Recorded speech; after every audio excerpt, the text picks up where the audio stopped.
우리나라 실질 GDP 성장률이 1.4% 정도 되고요. 일본은 1.8% 정도 됩니다. 그러니까 역전이 된 거죠. 아, 이제 회복할 일만 남았다라고 생각했는데 불행히도 일본이 금리를 1%만 올려도 이자로 지불해야 될 게 100조 정도 된다. 왜냐하면 일본이 부채가 지금 한 1068조 엔 정도 되는데요. 더 큰 문제는 뭐냐면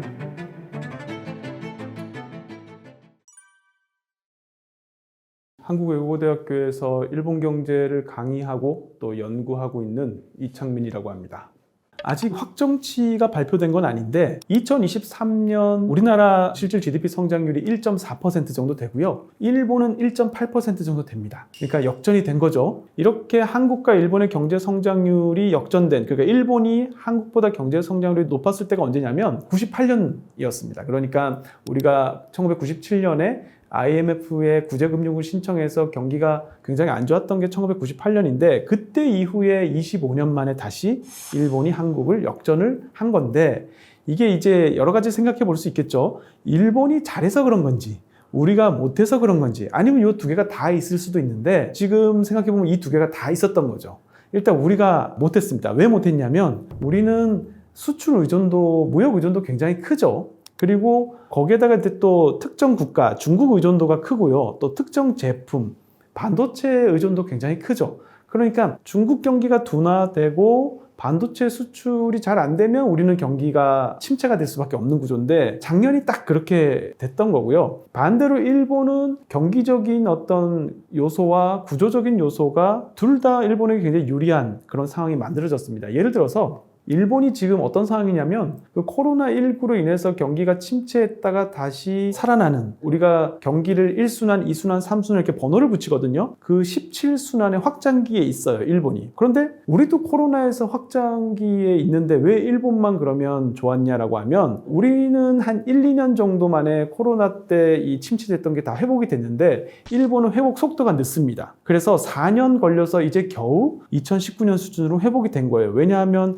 우리는 사람으로 치면은 한 일본과 한국이 둘 다 선진국이지만 우리는 한 3, 40대 나이쯤 되는 선진국이고 일본은 한 6, 70대 나이 되는 선진국이에요. 그래서 감기에 딱 걸려서 회복할 때 우리는 하루 이틀 만에 탈탈 털고 일어나는데 일본은 좀 이제 일어나는데 시간이 걸리는 거죠. 그래서 그게 이제 경기적인 측면에서는 그런 요소들이 있었고요. 또 구조적인 측면에서도 일본에게 굉장히 좋은 요소들이 좀 있었는데 원래 일본이 국내 투자와 임금 상승이 그동안 잘 안 됐거든요. 일본의 기업들이 이제 해외 진출을 해서 돈을 많이 버는데 그 해외에서 벌어들인 돈을 국내에 잘 가지고 오지 않습니다. 해외에서 그냥 재투자하거나 아니면 해외에 그냥 쌓아두죠. 그렇게 했는데 2023년에는 그런 양상이 좀 바뀌었어요. 국내 설비 투자가 100조 엔, 30년 만에 100조 엔 넘었거든요. 아마 올해도 100조 엔 넘을 거로 예상하고 있습니다. 이거는 이제 미중 갈등 상황에서 일본이 약간 반사 이익을 본 그런 측면도 있죠. 반도체 부활 이렇게 하면서 정부가 이제 서포트 하면서 이제 반도체 분야나 배터리나 이런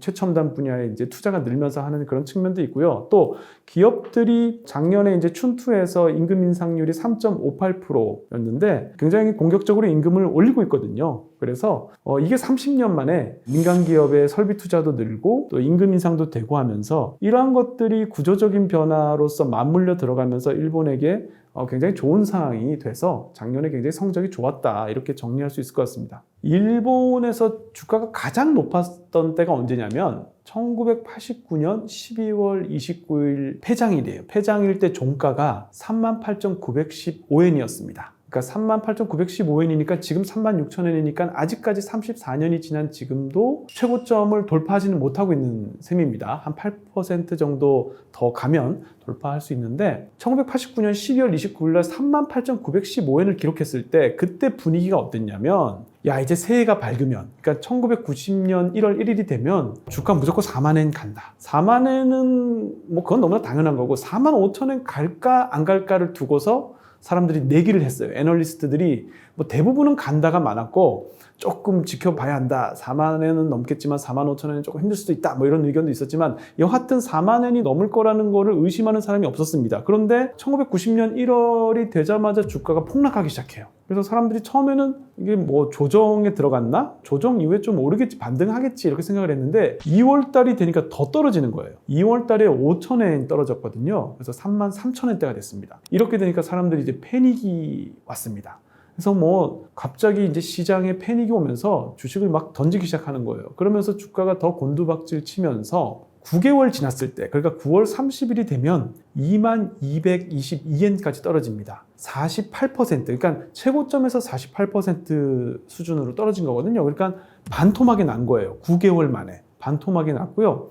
거기서부터 주가가 더 떨어져서 2002년 정도가 되면 8,579엔까지 떨어집니다. 4분의 1 토막이 된 거죠. 이 8,579엔은 언제 때 주가냐면 1982년 주가거든요. 그러니까 1982년부터 2002년까지 20년 동안 주식이 제자리 걸음한 거예요. 그냥 이렇게 올랐다가 떨어져서 제자리로 돌아온 겁니다.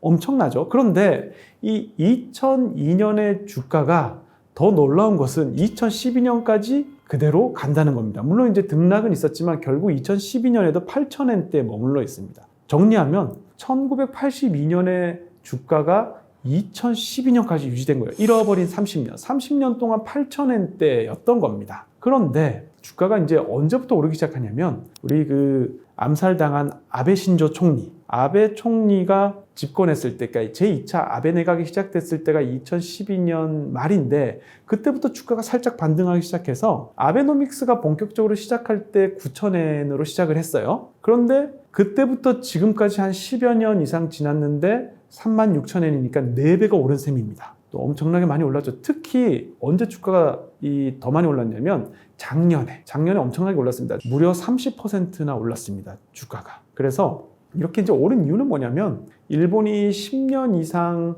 금융 완화, 양적 완화를 하고 있죠. 그리고 7년 정도 마이너스 금리를 하고 있습니다. 시중의 유동성이 너무 풍부하다는 게 하나 있고요. 또 이 시중의 풍부한 유동성과 함께 이제 엔저, 또 2022년 3월부터는 슈퍼 엔저, 140엔에서 150엔에 이르는 슈퍼 엔저가 이어졌죠. 그래서 그 엔저를 등에 업고 기업들이 환차익을 통해서 영업이익을 개선해서 기업의 퍼포먼스가 굉장히 좋아졌고 뭐 이런 것들이 있지만 또 한 가지 중요한 건 뭐냐면 기업 지배구조 개선이 있었습니다. 2014년에 소위 말하는 스튜어드십 코드를 도입했거든요. 또 기업 거버넌스 코드 도입하고 이게 뭐냐면 일본은 주주가 굉장히 힘이 약해요. 일본어로 모노 이와누 오토나시 카부누시라고 하는데 이게 묻지도 따지지도 않는 너무 착한 주주들.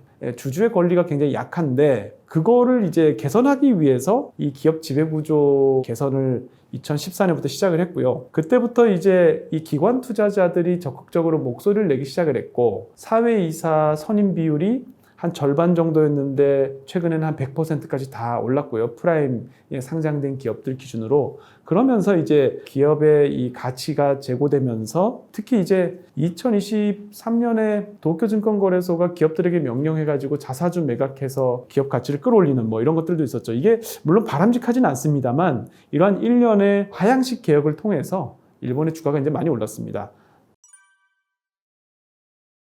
일본이 7년 동안 마이너스 금리를 하고 있는데 우에다 일본은행 총재가 이제 마이너스 금리 해제하고 또 YCC라 그래서 장단기 금리 조절을 하는 거 이것도 해제해서 금융의 정상화, 금리의 정상화를 하겠다 이렇게 이제 이야기를 했습니다. 2007년경에 사실은 금리를 살짝 올린 적이 있었거든요. 근데 이제 이걸 왜 올렸냐를 보려면 그 앞 시기를 조금 설명을 드려야 돼요. 그래서 일본이 이제 90년대 장기 불황에서 벗어나기 위해서 고이즈미 때 전 세계에서 최초로 양적 완화를 실시합니다. 원래 이 양적 완화라는 게 1998년 폴 크루그먼 논문에서 제시된 거거든요. 이걸 실험적으로 가장 먼저 도입한 게 일본이에요.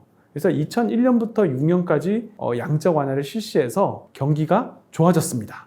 그걸 우리가 이제 이자나미 경기라고 하거든요. 73개월 동안 호경기였어요. 경기가 굉장히 좋아져서 그렇지만 사실은 완벽하게 좋아졌다라기보다 장기 침체에서 빠져나올 수 있는 단초를 사실은 마련한 거에 지나지 않는데 그 경기가 좀 좋아진 것 같으니까 일본은행이 얼른 금리를 올립니다. 정상화한 거죠. 그런데 2007년에 금리 올리고 무슨 일이 있었죠? 2008년, 9년에 글로벌 금융위기가 발생했잖아요. 그러니까 일본은 입장에서는 엄청난 큰 실수를 한 거예요. 그러니까 이게 일본은행의 트라우마가 됐거든요. 우리나라에서 그런 얘기가 굉장히 많은 것 같아요. 일본이 금리를 1%만 올려도 이자로 지불해야 될 게 100조 정도 된다. 뭐 이렇게 여기저기서 이야기를 많이 하시는데 뭐 그거 자체는 맞는 얘기입니다. 왜냐하면 일본이 부채가 지금 한 1068조엔 정도 되는데요. 뭐 여기서 이제 금리를 1% 정도 올리면은 당연히 이제 이자가 한 10조엔 정도 추가로 발생을 하겠죠. 그런데 우리가 놓쳐서는 안 될 게 뭐냐면 만약에 경기가 좋아지고 인플레이션이 발생을 하면 국가 부채의 부담은 많이 이제 줄어듭니다. 사실은 빚을 졌는데 인플레이션이 발생하면 그 빚진 거에 대한 부담이 줄어들잖아요. 그리고 명목 GDP가 늘어나면 일본이 충분히 관리할 수 있는 정부 빚을 관리할 수 있는 수준이 되는 게 또 세수도 늘어나고요. 그래서 사실은 이제 우리가 생각하는 것처럼 그렇게 금리가 올라가서 빚이 이렇게 늘어나서 일본 정부가 파산할 수도 있다라는 거는 좀 약간 실행되기 어려운 시나리오고, 저는 오히려 경기가 좋아지면 일본 정부 입장으로서는 조금 더 관리 가능한 정부 부채 규모로 만들어갈 수 있지 않나, 오히려 저는 그렇게 생각을 하는 입장입니다. 근데 문제는 사실은 정부 부채보다 더 큰 문제는 뭐냐면 일반 국민들, 특히 지금 현역에 있는 경제활동을 하는 20대, 30대, 40대들이 금리에 대한 면역이 없는 게 더 큰 문제예요. 네, 무슨 말이냐면 일본이 제로금리를 1999년부터 실시했지만 사실은 저금리, 금리를 낮게 떨어뜨려서 저금리는 그거보다 더 빨리 시작했거든요. 그러니까 90년대 초반부터 사실은 저금리를 시작을 해서 금리가 없는 세상이 지금 거의 30년 정도 된 겁니다. 그러면 이 30년 동안 그 사이에 이제 사회에 진출한 20대, 30대, 40대들은 학생 때는 모르니까요. 사회에 진출해서 보니까 그냥 금리라는 것은 그냥 없고 돈을 빌리는 거에 대한 부담이 전혀 없는 거죠. 그래서 예를 들어서 일본에서 주택담보대출, 집 살 때 돈 빌릴 때 보면 뭐 70%에서 어떤 경우는 100% 다 빌릴 수도 있고요. 사람들 한 명 한 명의 개인 그 신용에 따라서 좀 다르지만, 우대 조건이 다르지만 대략적으로 한 금리를 0.2%에서 0.9% 사이, 그러니까 1% 미만으로 돈을 빌릴 수가 있거든요. 그러니까 돈을 빌리는 거에 대한 부담이 전혀 없는 거예요. 그런데 이렇게 빌리다가 이제 금리가 만약에 1%, 2%, 시장 금리는 이제 더 높아질 수도 있겠죠? 그렇게 되면 이제 어떤 일이 벌어질까? 사람들이 금리 없는 세상에서 돈 빌리는 거에 대한 부담이 없이 살다가 이제 돈 빌리면 매달 이자를 이렇게나 갚아야 된다라는 거를 처음 겪게 되면 아마 굉장히 패닉이 오고, 오히려 우리나라 같은 경우는 이제 가계부채가 문제라고 하지만 일본은 가계가 써야 될 돈을, 빌려야 될 돈을 정부가 썼기 때문에 정부 부채가 문제인 거고, 우리는 이제 가계부채가 문제인 건데, 금리가 올라갈 경우에는 일본도 이제 가계부채가 앞으로 문제가 될 수 있는 거죠. 그래서 오히려 저는 정부가 갚아야 될 이자가 늘어난다 이거보다 앞으로 이제 민간 부문에서 금리가 있는 세상을 어떻게 살아가야 될지에 대한 고민이 더 필요한 시점이라고 생각이 됩니다. 엔저가 이제 언제 시작됐냐면 2012년 말부터, 그것도 이제 아베노믹스가 시작되면서, 그러니까 제2차 아베 내각이 집권이 하면서부터 시작이 됐는데요. 우리가 최근에 이제 알고 있는 슈퍼 엔저, 이거는 2022년 3월, 그러니까 미국이 금리를 올리면서 미일 간의 금리 차가 벌어지면서 140엔, 150엔 육박하는 슈퍼 엔저 현상이 이제 시작된 거거든요. 그러면 지금 이제 한 140엔대에서 움직이는 엔달러 환율이 이게 이제 언제 엔고로 돌아서겠느냐, 슈퍼 엔저 시대가 끝이 날까 생각해 보면 미일 간의 금리 차가 줄어들면 되죠. 그 얘기는 미국이 금리를 내리거나 일본이 금리를 올리거나 아니면 둘 다 하거나, 그렇게 금리 차가, 미일 간의 금리 차가 줄어들면 당연히 지금의 엔저는 엔고 방향으로 조금 이제 엔의 가치가 이제 올라가겠죠. 다만 지금 일본은행의 오에다 총재가 뭐라고 얘기했냐면, 그렇다고 해서 마이너스 금리를 철폐한다고 해서 금리를 급격하게 올리거나 플러스 금리로 돌아서거나 이러지는 않을 거다라고 얘기했거든요. 그러니까 제로 금리 상태로 상당 기간 오랫동안 이제 지속하면서 금융 완화는 이제 지속한다는 뜻이기 때문에 결국에는 급속도로 어떤 엔고가 진행되거나 그러지는 않을 것 같고요. 아마 이제 많은 전문가들이 예측하기로는 일본이 마이너스 금리 철폐하더라도 연말 정도에 한 130엔 정도에서 안착하지 않을까? 이렇게 보고 있습니다. 일본은 2121조 엔이라는 어마어마한 민간 금융자산을 가지고 있는데요. 그 민간 금융자산을 가지고 있는 사람들이 대부분 60대, 70대 이상. 그러니까 고령층들이 가지고 있습니다. 물론 이제 어느 나라나 사실은 나이 드신 분들이 금융자산이든 부동산이든 축적하는 것은 사실은 어떻게 보면 당연한 얘기인데 그렇잖아요. 젊었을 때부터 뭐 부모님한테 물려받지 않는 이상 월급을 차곡차곡 모으고 투자도 하고 이러면서 이제 나이 들면서 원래는 자산이 쌓이기 마련인데 일본의 문제점은 젊은 사람들은 자산을 축적할 수 있는 기회가 이제 거의 없다는 게 문제죠. 그래서 지금 보면 그런 이제 자산의 불평등 이런 것 때문에 일본 젊은 사람들은 소득세, 특히 이제 근로소득세죠. 근로소득세를 내는 사람들은 젊은 사람들이 되어 보니까 이 근로소득세를 올리는 거에 대해서 굉장히 저항감이 강하고요. 그럴 바에는 차라리 소비세를 올려라. 왜냐하면 소비세는 어린아이나 노인이나 모두 똑같이 내니까 차라리 그게 공평하다 이렇게 생각하는 젊은 사람들이 많고요. 그래서 이제 젊은 사람들이 돈이 없으니까 저축도 못하고 하루 벌어 하루 산다 이런 얘기도 있는데 사실 그거는 사실과 조금 다릅니다. 왜냐하면 가계조사 같은 걸 보면 34세 이하의 일본 사람들이 다른 연령대 사람들보다 평균 저축률이 5% 정도 높아요. 그리고 소비 성향은 8% 정도 낮습니다. 그게 무슨 뜻이냐면 34세 이하의 젊은 사람들은 다른 나이대 사람들보다 저축은 좀 더 많이 하고 소비는 좀 덜 한다는 뜻이죠. 이게 이제 크게 두 가지 이유가 있는데요. 첫 번째는 쓸 돈이 없다는 겁니다. 일단 일본이 뭐 최근에 임금 인상 되고 있지만 그 얘기는 30년 동안 임금 인상이 없었다는 얘기거든요. 굉장히 이제 임금도 많이 안 올랐지만 소득 수준이 이제 부모 세대보다 더 가난해진 거예요. 지금 실제로 일본의 대졸 초임이 중견기업 기준으로 평균 한 22만 엔, 23만 엔쯤 되거든요. 우리로 치면 뭐 한 220만 원, 210만 원이니까 굉장히 사실은 한국보다 훨씬 낮죠. 그래서 돈이 없어서 쓸 돈이 없기 때문에 조금이라도 여유가 있으면 저축을 하고 미래를 위해서 대비하는데 또 이 사람들이 또 미래에 대한 불안이 굉장히 커요. 왜냐하면 학창 시절을 보냈던 뭐 90년대, 2000년대 이럴 때가 정말 일본이 최악의 시기였거든요. 경기가 정말 안 좋았고 실업률이 높았던 시기였기 때문에 일본에서 이제 취업 빙하기라고 하는데 언제 다시 이런 위기가 올지 모른다는 불안감이 있어서 조금이라도 여유가 있으면 저축을 하려고 합니다. 그래서 젊은 사람들은 오히려 저축률이 다른 세대보다 그래서 높을 수밖에 없고 가성비 따져서 소비하다 보니까 이 소비 성향은 굉장히 또 절약하는 게 또 몸에 배어 있고 이런 특징이 젊은 세대의 특징이라고 할 수 있겠습니다.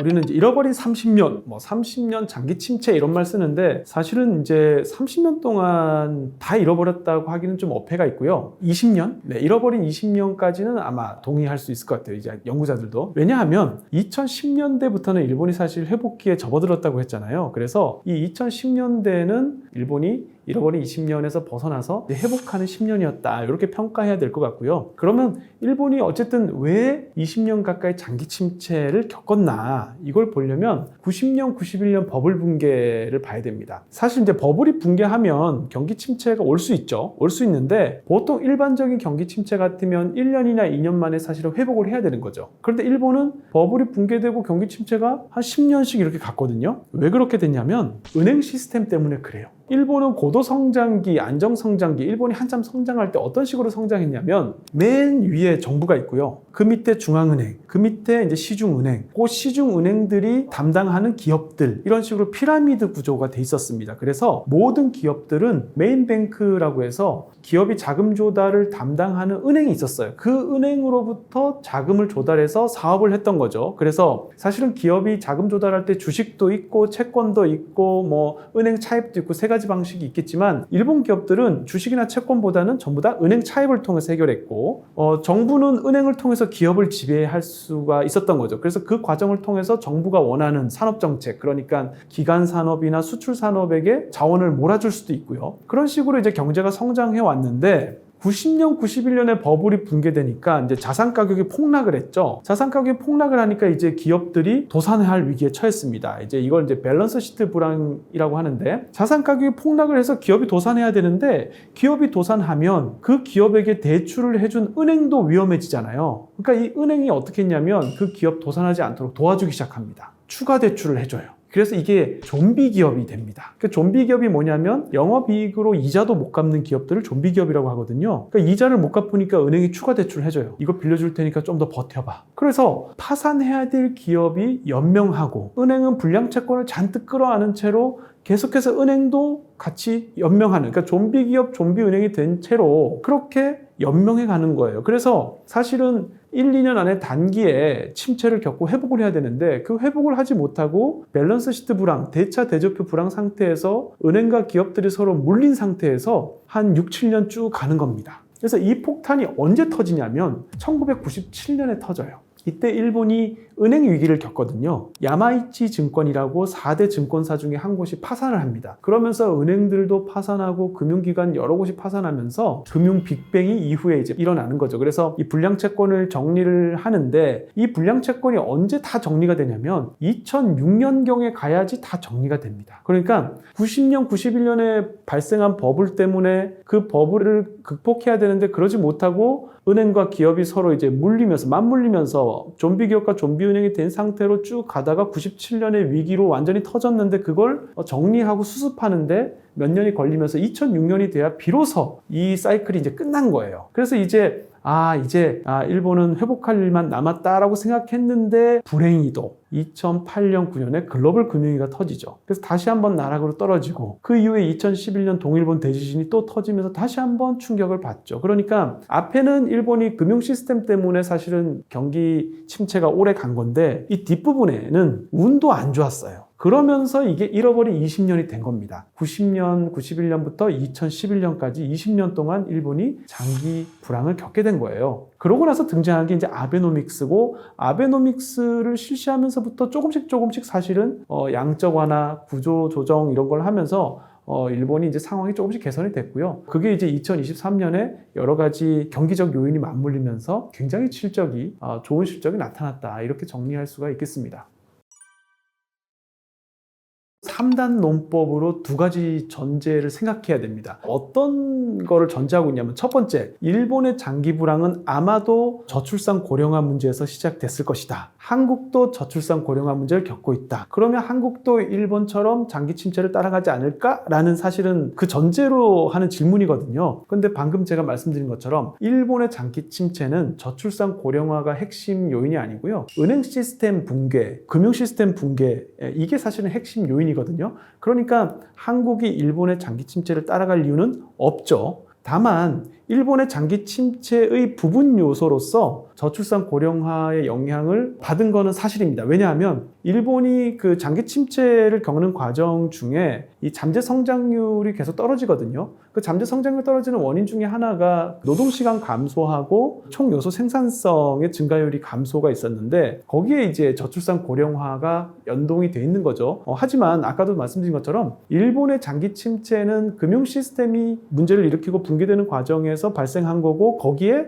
저출산 고령화 문제가 박차를 가한 그런 구조이기 때문에 한국하고는 상황이 다르고요. 우리가 주목해야 될 건 오히려 일본이 겪고 있는 저출산 고령화 문제에서 우리가 뭔가 얻을 힌트가 없을까? 사실은 이제 이런 문제에 관심을 갖는 게 사실은 더 바람직하죠. 키시다 총리가 최근에 하는 얘기는 뭐냐면 8천만 명 국가입니다. 인구 감소가 되는 거는 이건 기정사실이에요. 인구 감소를 피하려고 해서는 안 되고 어떻게 하면 이 감소의 속도를 늦출 수 있을까를 고민하는 굉장히 현실적인 고민을 하고 있는 거죠. 그래서 지금 키시다 정부가 얘기하는 거는 2100년까지 8천만 명 인구를 유지하는 생산성 높은 국가를 만들자예요. 거기서 저는 이거 하나는 굉장히 주목할 만하다고 생각한 게 2023년 4월에 일본의 어린이 가정청이라는 게 만들어집니다. 지금까지는 저출산 고령화를 세트로 고민했거든요. 이제는 분리하기 시작했습니다. 왜냐하면 저출산 고령화를 세트로 생각한다는 거는 아이를 노동의 재생산으로 밖에 보지 않는 거예요. 그러니까 노동력이 부족하니까 아이를 더 낳아야 된다. 뭐 이런 거잖아요. 근데 그렇게 해서는 출산율이 늘지 않는다는 걸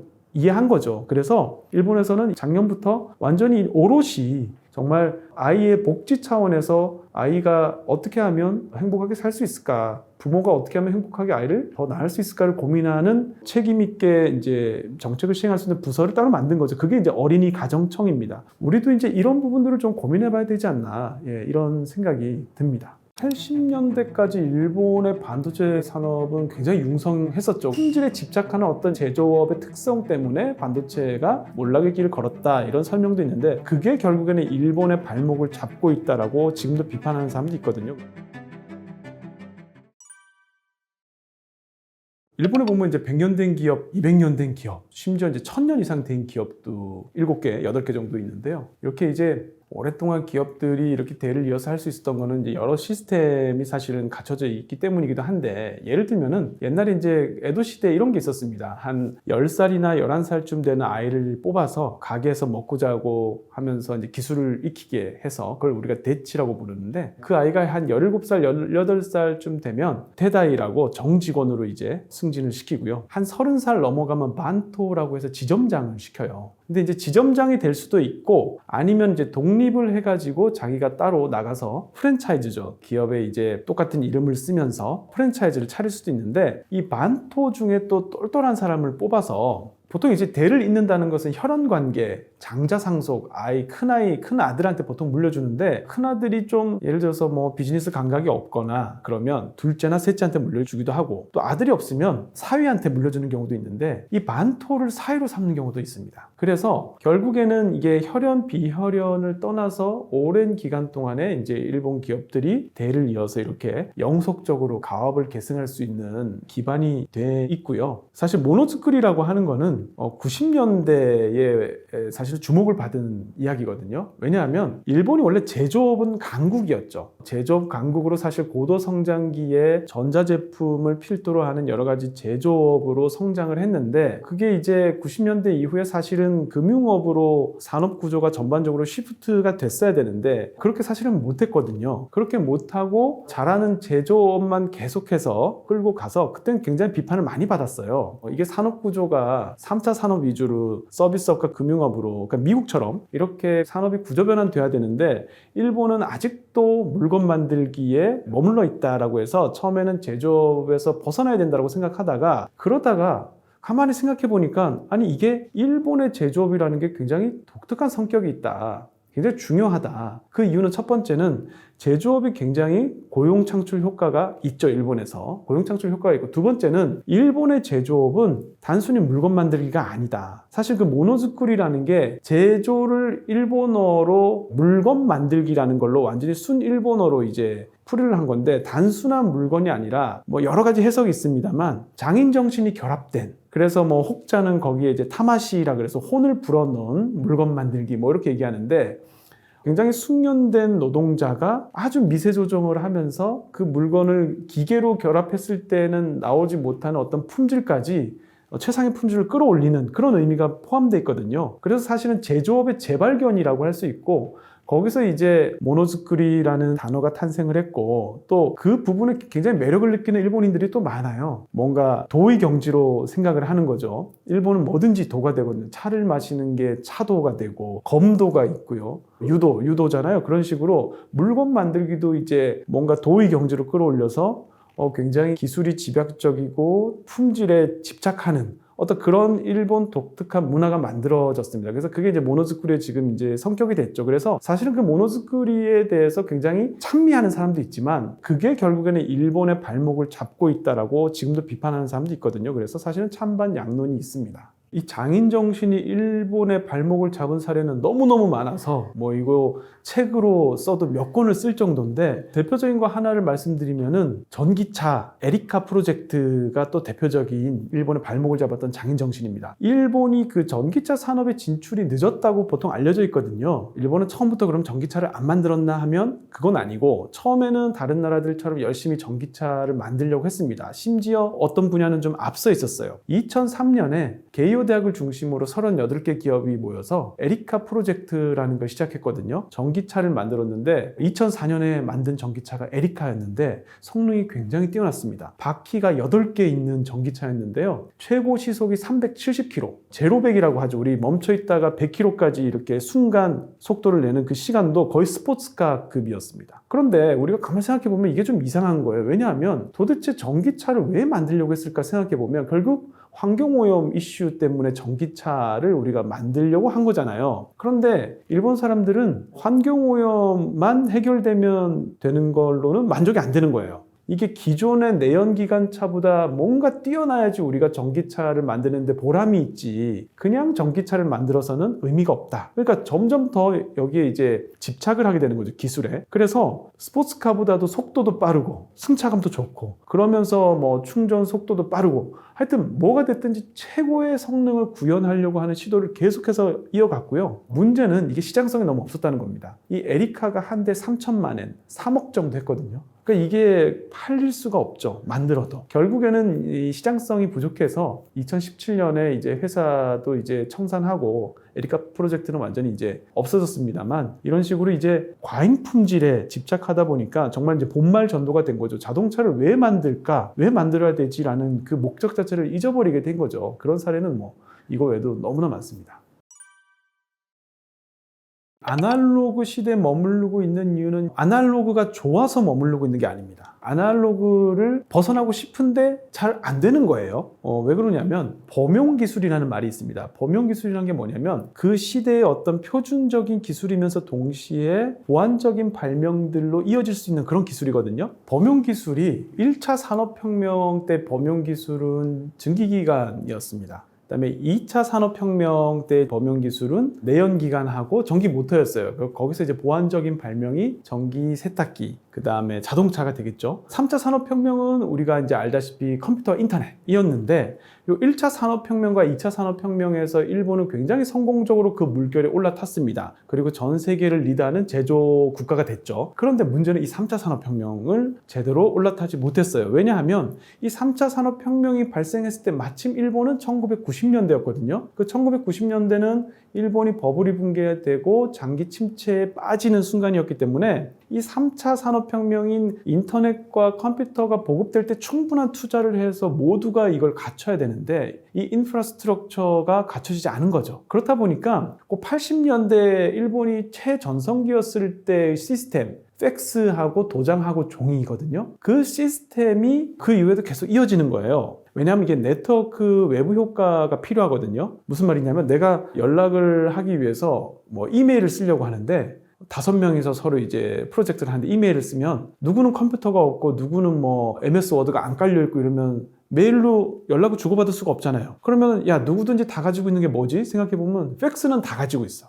조금 오래되긴 했지만 다 가지고 있는 걸 쓰는 게 굉장히 효율적이잖아요. 그래서 팩스를 쓰는 게 시간 절약이 돼서 계속 써왔던 겁니다. 그러니까 이게 레거시 시스템은 사실은 대체되고 없어져야 되는 그런 것들인데 충분히 90년대 투자가 되지 못한 결과 그게 계속 이제 남아 있었던 거죠. 그래서 지금 우리가 보면 굉장히 아날로그적인 도장을 지금도 찍는다든지 종이로 결제를 한다든지 하는 것들이 우리는 굉장히 일본 사람들이 옛날 걸 좋아해서 저러나? 라고 생각할 수도 있지만 좋아한다기보다 바꾸지 못해서 어쩔 수 없이 있는 겁니다. 그래서 일본은 지금 열심히 그걸 바꾸려고 디지털 청이라는 정부 부처도 만들어가지고 열심히 지금 바꾸려고 하고 있죠. 공공기관하고 민간하고 약간 차이가 있는 것 같아요. 우리 코로나 때 이 집계, 환자 집계, 감염자 집계할 때 팩스로 일본 사람들 막 받았잖아요. 그래서 환자 수 집계고 할 때도 연필로 막 그리고 이렇게 해가지고 전 세계에 사실은 비웃음을 샀지만 가만히 생각해 보면 그런 것들이 다 공공부문이거든요. 근데 기업에서도 그러냐 그러면 기업은 그거보다는 디지털화가 돼 있습니다. 기업은 민간은 그 정도까지 심하지 않거든요. 결국 이제 공공부문이 그렇다는 것은 아까 말씀드린 것처럼 충분한 투자가 되지 않은 것이고 일본 사람들이 뭐 잘 참는 건 있는 것 같아요. 시간이 많이 걸리고 굉장히 귀찮은데도 꾸역꾸역 참아가면서 쓰는 건데 그건 어쩔 수 없이 쓰는 거지 어플로 쓸 수 있는데 굳이 종이로 쓰는 사람은 없을 거예요. 만약에 어플이 되면 전부 다 아마 어플을 쓸 겁니다. 그런데 어플이 구축되지도 않고 써보니까 너무 불편하고 하니까 차라리 그냥 종이로 하자는 게 지금의 일본이라고 볼 수 있고요. 하지만 최근 한 1, 2년 사이에 일본도 굉장히 빨리 이 디지털화가 진행이 되고 있어서 그 격차는 굉장히 많이 좁혀지고는 있습니다. 네. 특히 이제 뭐 80년대까지 일본의 반도체 산업은 굉장히 융성했었죠. 그래서 뭐 반도체 왕국 별명이 있었습니다만 특히 이제 일본의 5개 그 반도체 기업, 그래서 뭐 NEC, 도시바, 히타치, 후지스, 마츠시타, 지금 이제 파나소닉인데 이 5개 기업들이 돌아가면서 세계 시장 점유율 1위를 했었고요. 이 5개 기업들의 점유율을 다 합치면 세계 시장의 80%를 차지할 정도로 정말 뭐 압도적인 규모와 뭐 품질을 자랑하는 일본 반도체 산업이었다. 이렇게 정리할 수가 있을 것 같습니다. 일본 반도체 산업이 몰락하게 된 이유에 대해서는 사실은 이제 여러 가지 이유가 있는데 제가 이렇게 보면 약간 그 전공별로 조금 방점이 다른 것 같아요. 예를 들어서 이 정치학을 하신 분들은 보통 이 얘기 많이 하십니다. 이게 미국의 큰 그림이다. 그러니까 이 패권 경쟁에서 일본의 반도체 산업을 견제하기 위해서 미국이 이제 빅픽처로서 이제 일본의 반도체 산업을 죽였다. 그래서 이게 대표적인 게 이제 미일 반도체 협정이죠. 그래서 미일 반도체 협정 이후에 일본은 반도체 몰락의 길을 걸었다. 이게 주요하다라고 이야기하시는 분도 계시고, 또 이제 저처럼 경작 베이스이신 분들은 이것보다는 뭘 더 중요하게 여기냐면 국제 분업 시스템으로 반도체 산업이 재편되는데 일본이 거기에 제대로 올라타지 못했다. 무슨 말이냐면 일본은 예전부터 올 재팬이라고 해가지고 반도체 뭐 설계부터 생산, 후공정, 뭐 전공정, 후공정 전부 일본 기업들이 수직 계열화해서 했거든요. 그런데 시대가 이제 90년대 넘으면서 뭐 팹리스, 파운드리 뭐 이러면서 각각 더 잘하는 분야를 국제적 분업으로 하는 게 반도체 산업의 어떤 패러다임이 됐잖아요. 그러니까 일본 기업들이 거기에 제대로 적응하지 못하면서 몰락의 길을 걸었다. 이렇게 그게 더 중요하다. 이렇게 보시는 분도 있고, 또 어떤 분들은 아니다. 이거는 일본이 기술에 집착하는, 이 장인 정신에 집착하는 어떤 문화 때문에 그런 거다. 이렇게 이야기하시는 분들 계세요. 예를 들어서 디램 같은 경우에 이제 90년대 되면서 누가 디램을 싸게 공급하냐가 사실은 이슈였는데, 일본은 굉장히 이제 품질 좋은 반도체, 수명 25년 가는 반도체, 조금 비싸지만 굉장히 좋은 품질의 반도체를 공급하겠다. 이런 스탠스였고요. 반면에 이제 삼성전자 같은 경우는 수명은 3년밖에 안 가지만 좀 싼 거 이렇게 공급해서 결국 삼성전자가 이긴 거잖아요. 그래서 결국에는 이제 품질에 집착하는 어떤 일본의 제조업의 특성 때문에 반도체가 몰락의 길을 걸었다, 이런 설명도 있는데, 제가 볼 때는 뭐 어느 한 가지로 특정하기는 좀 그렇고요. 이 모든 것들이 다 결국에는 일본의 반도체 산업 몰락과는 조금씩 다 연결이 돼 있다, 이렇게 생각이 됩니다. 일본의 수출, 수입 이런 이제 무역 구조를 보면 사실은 이제 2021년 정도까지는 중국 수출이 좀 늘었어요. 그러다가 2022년, 3년 이렇게 줄고 있는데요. 이건 비단 일본뿐만이 아니고 사실은 한국, 미국, 일본 세 나라 다, 한미일 다 공통된 특징입니다. 그러니까 예를 들어서 미국 같은 경우는 최대 수입국이 중국이었는데 최근에 멕시코로 바뀌었거든요. 그러니까 한국 같은 경우 최대 수출국이 중국이었는데 이제 미국으로 바뀌었죠. 일본도 최대 수출국이 중국에서 미국으로 바뀌었습니다. 그러니까 한미일 세 나라가 거의 중국 의존도가 점점점 낮아지고 있는 상황인데, 여기에는 뭐 크게 이제 두 가지 정도 이유가 있는 것 같아요. 중국이 이제 리오프닝 속도도 좀 늦고 경기 침체가 현실화하고 있다는 게 하나 있고요. 사실은 그거보다는 또 중요한 거는 디리스킹이죠. 그래서 이 디리스킹이라고 하는 거는 최첨단 분야에서 중국을 제외한 동맹국들끼리 공급망을 재구축하겠다는 건데, 그 과정에서 이제 조금씩 중국 의존도가 낮아지면서 한국, 미국, 일본이 서로 이제 공급망 구축에서 더 연결이 되는 이런 측면이 강화되는, 그래서 이제 전반적으로 중국 의존도가 조금씩 낮아지면서 중국과 분리되는 측면이 있다, 이렇게 정리할 수 있을 것 같습니다. 이거는 일본뿐만이 아니고 우리도 그렇습니다만 사실은 이제 외부의 환경이 변화했죠. 예전에 그 WTO라는 국제 무역 질서 체제에서는 전 세계가 분업을 하면서 가장 물건을 잘 만드는 국가, 그 지역에서 물건을 만들면 됐었습니다. 그러니까 그게 이제 중국이었죠. 그래서 중국이 전 세계의 제조기지이자 수출기지였기 때문에 중국을 경유해서 이 생산재나 자본재를 중국에 수출해서 중국에서 최종재를 만들어서 다시 수출하고, 이런 시스템이었는데 2017년, 18년 이게 되면서 미국과 중국 간의 어떤 패권 경쟁 내지는 미중 갈등이 표면화되면서 경제안전보장이라는 개념이 새롭게 이제 등장했죠. 사실 지금 이제 WTO는 완전히 이제 기능을 상실했다고 보고요. 결국에는 이제 경제안전보장이 새로운 국제무역 질서의 어떤 중요한 키워드로 부상한 이상, 결국에는 처음엔 디커플링으로 갔다가 이제 디리스킹이라고 해서 중국이 아니라 가치를 공유하는 동맹국들이 안정적으로 전략물자를 공급받을 수 있는 공급망을 구축해야 된다라는 이제 큰 컨센서스가 생겼고요. 일본도 이제 거기에 편승해서 이제 리쇼어링을 한 거죠. 옛날에 이제 오프쇼어링이라고 해서 중국에 나가 있던 기업들, 해외에 나가 있던 기업들 국내로 들어와라. 들어오면 보조금 주고 혜택 주겠다. 이렇게 했는데, 여기에 이제 한 가지 더 해서 프렌드 쇼어링이라는 거 하고 있죠. 그러니까 일본 기업이 꼭 아니어도 된다. 가치를 공유하는 기업이면 해외 기업들도 기업들도 일본에 들어와서 생산하고 생산이 안 하더라도 해외 기업이라도 가치를 공유하는 국가라면 우리가 수입도 하겠다 이거죠. 그래서 지금 일본의 뭐 대만의 TSMC도 들어가 있고요. 미국의 인텔이나 마이크론 또 이제 공장 짓고 연구소 짓고 우리 삼성전자도 지금 일본 요코하마에 연구소 짓고 있잖아요. 그래서 국제 무역 질서가 재편되는 가운데 일본이 이제 반도체 부활을 하게 되는 그런 이제 계기가 자연스럽게 이제 형성이 된 거다 이렇게 생각이 됩니다.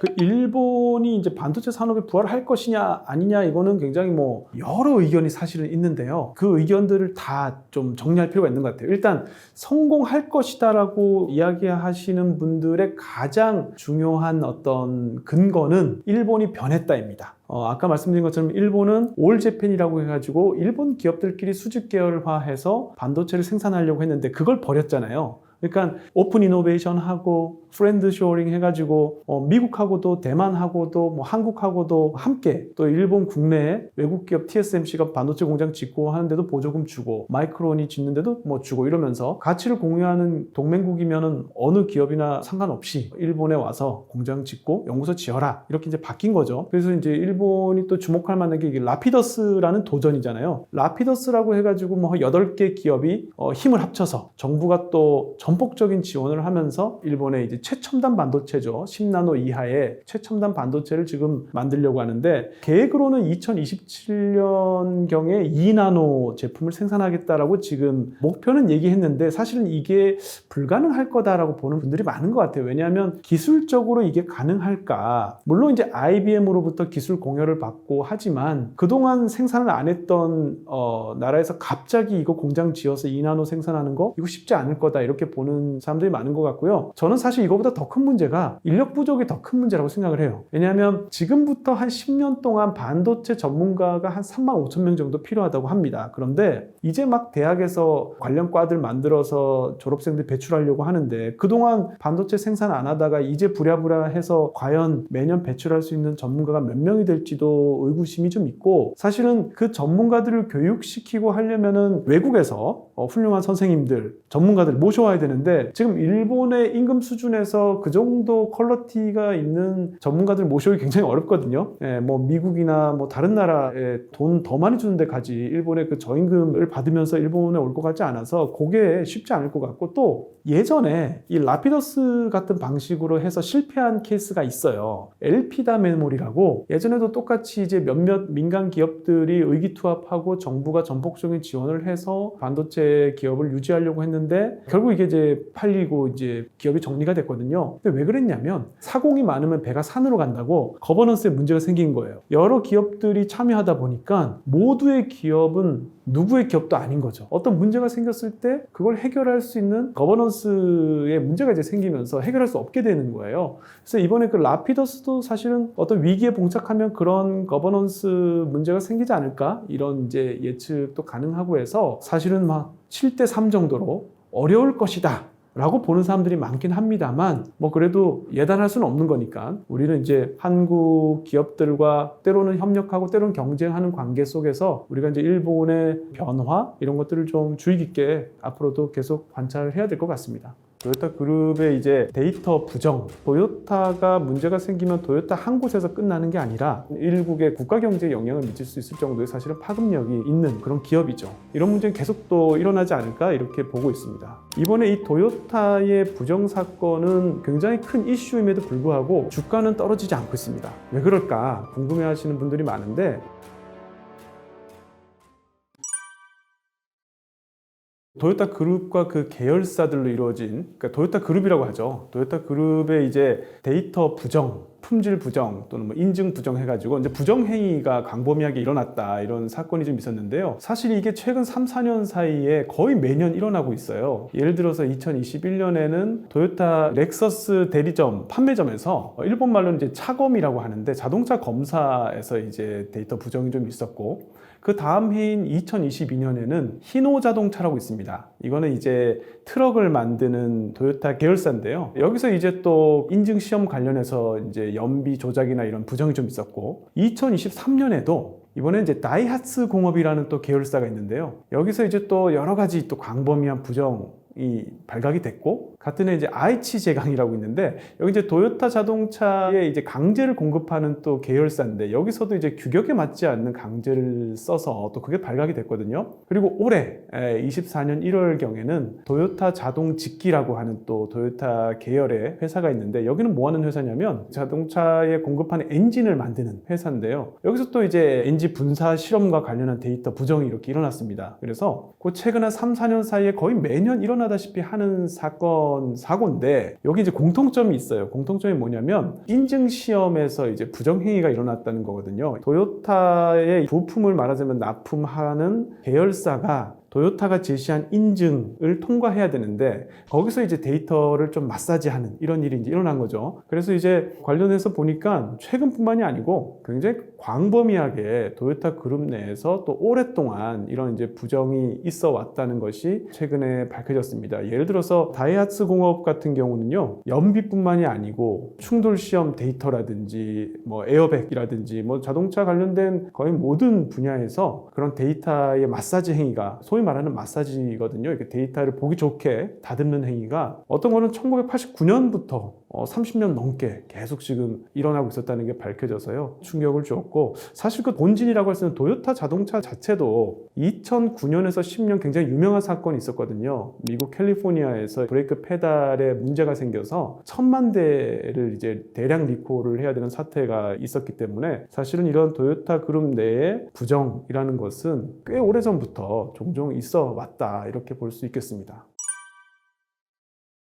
어려운 시험이라기보다 왜 이렇게 인증 테스트에서 이 부정이 많이 일어나냐면, 우리가 도요타 생산 시스템에 대해서 좀 이해를 해야 돼요. 포드 생산 시스템이라고 들어보셨죠? 대량 생산, 소품종 대량 생산 시스템입니다. 그러니까 예를 들어서 포드 자동차가 T형 자동차라는 거 한 종류만 선택해가지고 컨베이어 벨트를 이용해가지고 노동자들이 단순 작업하면서 한 가지 제품을 엄청나게 많이 생산하는 방식이잖아요. 일본이 전쟁할 때, 그러니까 제2차 세계대전 때 전투기나 전함을 빨리 만들기 위해서 이 대량 생산 시스템을 도입하고 싶었어요. 그래서 이 포드 생산 시스템을 도입하고 싶었는데 이게 뜻대로 잘 안 됐습니다. 왜냐하면 이 포드 생산 시스템을 도입하려면 엄청난 자본과 기술이 필요해요. 어떤 기업이 타이어부터 뭐 앞에 강제부터 유리부터 이 모든 걸 다 조달하려면 그런 부서들을 다 가지고 있어야 되니까 굉장히 큰 기업이어야 되고, 또 부품들이 굉장히 호환성이 좋은 부품들을 다 충분히 가지고 있어야 되는데, 그 부품을 만들려면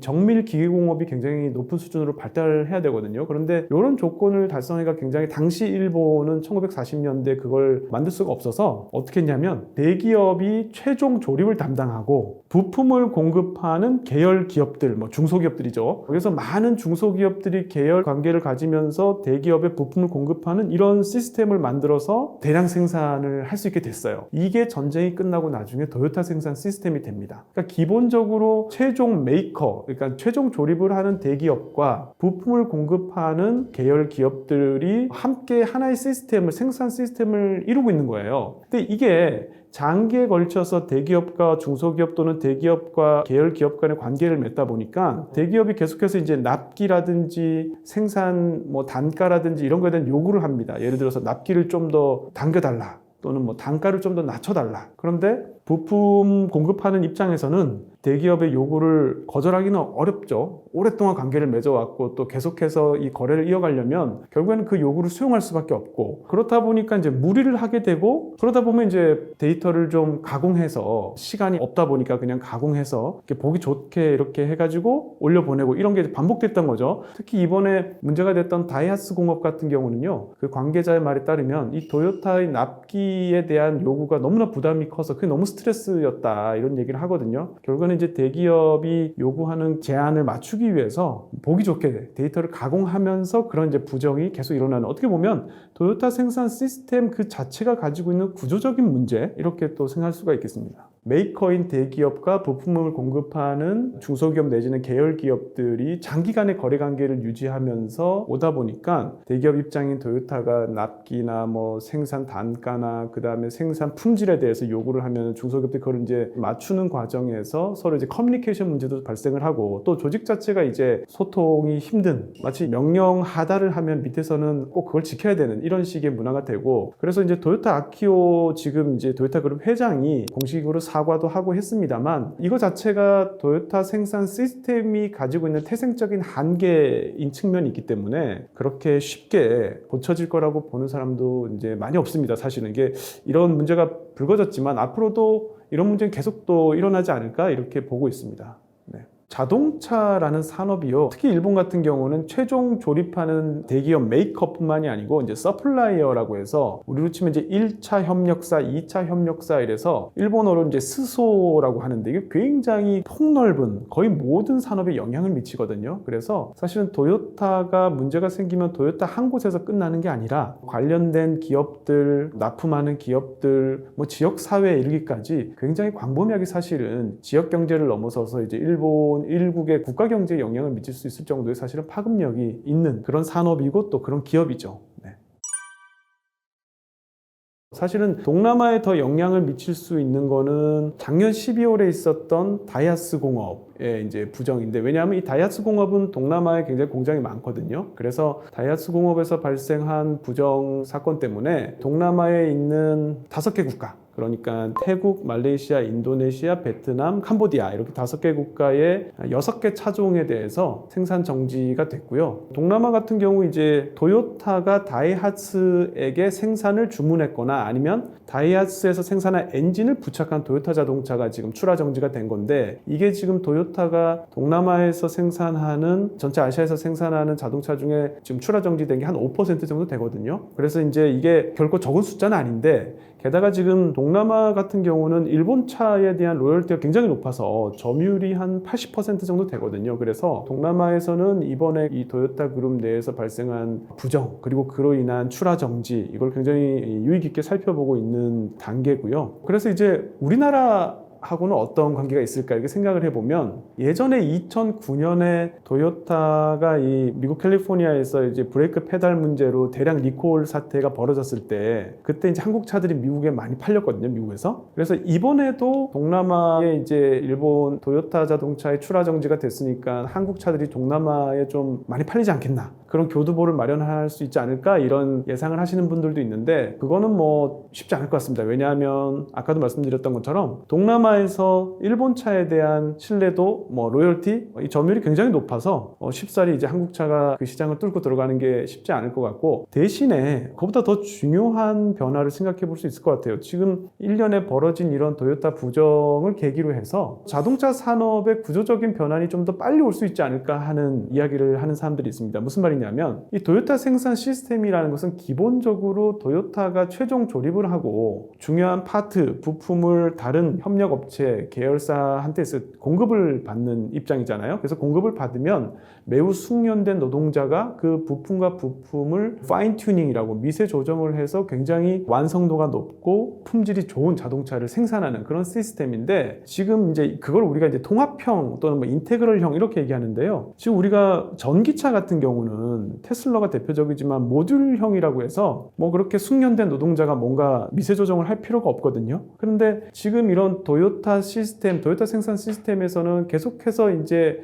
품질에 문제가 발생하고 데이터의 조작이 생기고 이러면 결국에는 이런 생산 시스템이 계속 지속되기는 어렵다는 이야기로 이어지고, 결국에는 토요타는 지금 이제 전기차에 뛰어드는 게 좀 늦기도 했고 그렇습니다만 더 빨리 이제 모듈화, 전동화로 이렇게 넘어가야 되는 거 아닌가 하는 그 구조 변환이 속도가 더 빨라질 수 있는 그런 계기가 될 수는 있을 것 같습니다.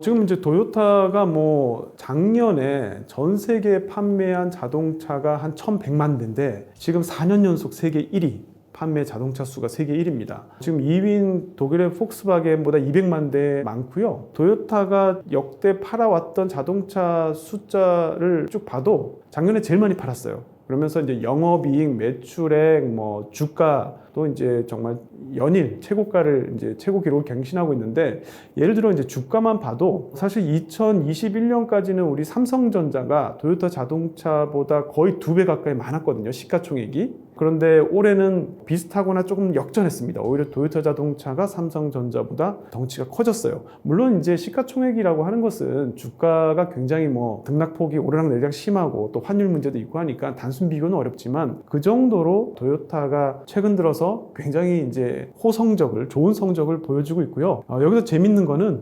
2015년에 폭스바겐이 연비 부정 문제가 터져서 주가가 반토막이 났었거든요. 근데 그게 회복이 아직도 안 되고 있어요. 9년이 지난 지금도 회복이 안 되고 있는데 이번에 이 토요타의 부정 사건은 굉장히 큰 이슈임에도 불구하고 주가는 떨어지지 않고 있습니다. 그래서 그게 굉장히 왜 그럴까 궁금해하시는 분들이 많은데 지금 이제 생각할 수 있는 건 크게 두 가지 정도 있는 것 같아요. 한 가지는 이 토요타가 최근 몇 년 동안 성적이 너무 좋아서 이 정도 충격으로 토요타 경영 전체가 흔들릴 정도의 샥은 아니다 이렇게 생각하는 투자자들이 많은 것 같고요. 사실 이거보다도 이제 두 번째 이유가 더 설명력이 높은데 부정이라는 거를 디테일을 꼼꼼하게 살펴보면 정말로 어떤 제품의 결함이 있어서 이게 사고로까지 이어지고 정말 커다란 어떤 뭐랄까요, 물론 이제 자동차라는 게 인명사고와도 연결될 수 있기 때문에 안전에 직결되는 문제이기 때문에 굉장히 사실 이런 거는 데이터를 조작한다든지 하는 거는 있을 수 없는 일이긴 하지만 그럼에도 불구하고 이거 시도 자체가 계열 기업들 내지는 부품을 공급하는 기업들이 이 원청 기업에게 데이터를 깔끔하고 깨끗하게 잘 보이려고 정리를 좀 했다고 할까요? 이런 거라서 지금 투자자들이 보기에는 이 정도의 부정은 토요타 그룹의 어떤 근간을 흔들 정도의 치명적인 결함은 아니다라고 생각을 하는 투자자들이 많이 있는 것 같습니다. 그래서 생각보다 주가는 많이 빠지거나 뭐 이렇게 하진 않고 있다 이렇게 볼 수 있을 것 같습니다.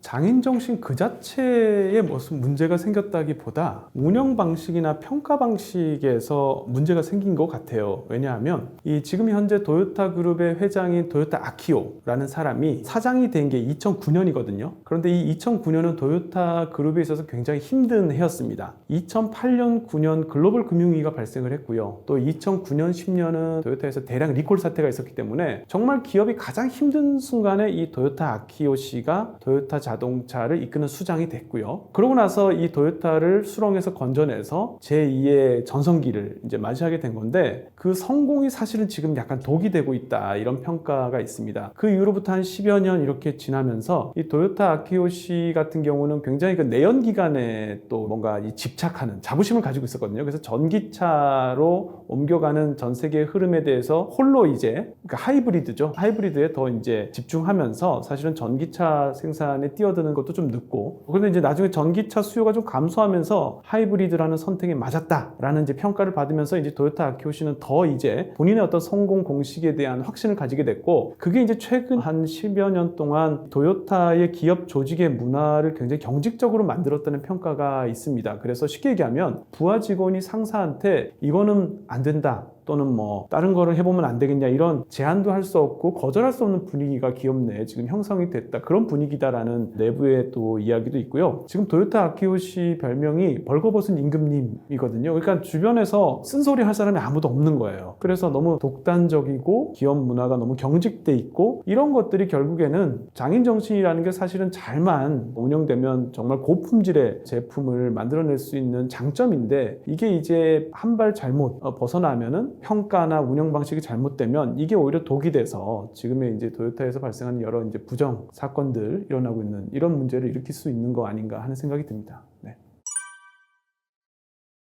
24년 1월 달에 이제 제조업 생산 지수를 보니까 한 10% 정도 감소할 거라고 예측이 나와 있더라고요. 그래서 이제 여기 이제 10% 감소하는 데는 이제 토요타에서 발생한 어떤 부정 이슈들도 있고요. 또 1월 1일 날 노토반도라는 데서 이제 지진이 발생했습니다. 이시카와 현인데 그 지진이 이제 규모 7 이상의 굉장히 큰 지진이어서 213명 정도가 이제 사망한 굉장히 큰 지진이었는데 그 이시카와 현이라는 데가 기계라든지 반도체 이런 공장들이 밀집돼 있거든요. 그래서 이제 공급망에도 충격을 좀 줬고 해서 그게 이제 어우러져서 사실은 10% 감소가 됐는데 요거를 이제 올해 이제 24년 GDP로 환산해 보면 한 마이너스 0.4% 정도 GDP가 떨어지지 않을까라는 이제 예측이 있습니다. 다만 또 한편으로는 지금 일본의 경기가 굉장히 좋고 다른 분야가 좋기 때문에 광공업 생산지수 같은 경우는 또 1.8% 증가할 것으로 지금 예측이 되고 있거든요. 그래서 일본의 경제 산업성은 지금 뭐라고 표현하냐면 일진 일퇴 그러니까 포지티브한과 네거티브한 요소들이 서로 이제 상쇄되면서 사실은 방향이 어떻게 될지 모르겠다. 이렇게 지금 평가를 하고 있습니다. 토요타 부정 이슈가 심각한 문제인 것은 분명한데 그게 지금 뭐 주가 폭락으로 이어지거나 그렇지 않았다는 것만 봐도 이 쇼크가 그래도 어느 정도 제한적인 지금 형태에서 머물고 있고 또 아까 말씀드린 것처럼 지금 거의 매년 이 이슈가 벌어지고 있거든요. 그래서 어떻게 보면 이 이슈가 좀 이렇게 어폐가 있을지도 모르지만 심각하긴 심각한데 정말 이게 대량 리콜을 해야 되고 부품에 어떤 정말 치명적인 결함이 있어서 이게 불량품이 되는 그런 정도의 어떤 이슈냐 아니면 부품 공급 업체가 대기업의 눈에 잘 들기 위해서 어떻게 보면 잘 보이기 위해서 좀